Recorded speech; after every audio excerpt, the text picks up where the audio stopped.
The broadcaster was due to publish a 5-part podcast alongside the controversial documentary series exploring the relationship between the royal family and the press. However, it has reportedly been delayed amid concerns about how Buckingham Palace will respond to the second episode. BBC sources who spoke to The Telegraph admitted that the podcast, also hosted by media editor Amol Rajan, will instead be released as a box set at a later date. One claimed it was still in production as they awaited royal reaction to last night's episode. The royal family has not ruled out taking legal action against the BBC over its documentary series about Princes William and Harry's relationship with the media. The first installment of The Princes and the Press has angered the royal households over overblown and unfounded claims. It accused the royal households of actively briefing against Harry and Meghan, so lawyers will carefully watching the second part on Monday. If they decide the corporation has breached rules on accuracy and impartiality in addition to not giving them a fair right of reply, they may take action. Harry has complained online that the term Megxit, which is used to describe the Sussexes' controversial decision to quit the royal family, was sexist, and the BBC has instead swapped the phrase for Sussexit. The dad of two said online, "The term Megxit was or is a misogynistic term, and it was created by a troll, amplified by royal correspondents, and it grew into mainstream media." Royal aides are also claimed to be furious over allegations made by pro-Sussex journalists in the programme. They said the BBC failed to offer a proper right of reply against the claims. Another news, the Queen is heartbroken over the distance between her and Prince Harry and Meghan's children, a royal expert claims. Not being able to form a proper bond with her two great-grandchildren Archie and Lilibet has weighed heavily on the monarch's mind, according to a new documentary.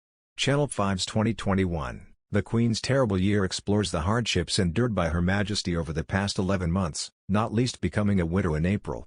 The Daily Telegraph's Camilla Tominey says in the documentary how Megxit has been difficult for the Queen as she can only watch the Sussexes' children grow up from afar. Her Majesty last saw Archie in the flesh 2 years ago in November 2019, according to Ms. Tominey, and she is to meet her nicknamesake, Lilibet Diana, in person. Ms. Tominey discussed the February 2021 announcement that Meghan and Harry were expecting a second child. She said, "I'm sure the Queen was absolutely delighted to hear the news that the Sussexes were expecting a second child." The associate editor continued, "But it is difficult for the Queen. She has not been able to see Archie. I think the last time she was able to see Archie in the flesh of November 2019. The only way the Queen will be able to see these children is if they come over to the UK. Maybe she will see them next year when she marks her Platinum Jubilee. We have to wait and see." The documentary examines the events of the tumultuous year, comparing 2021 to 1992, which the Queen famously described as annus horribilis.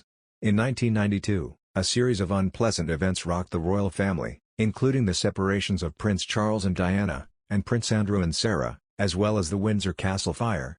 2021 has seen a series of family fallouts, scandals and the death of the Queen's husband, the late Duke of Edinburgh.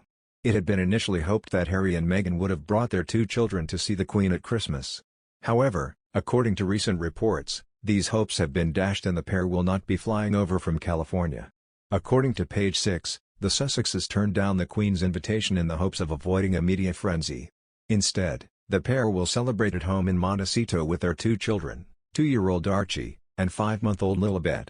The last time the Sussexes celebrated Christmas at Sandringham was in 2018. It is thought that Harry and Meghan will try to travel to the UK next year as part of the Queen's Platinum Jubilee when Her Majesty marks 70 years of service.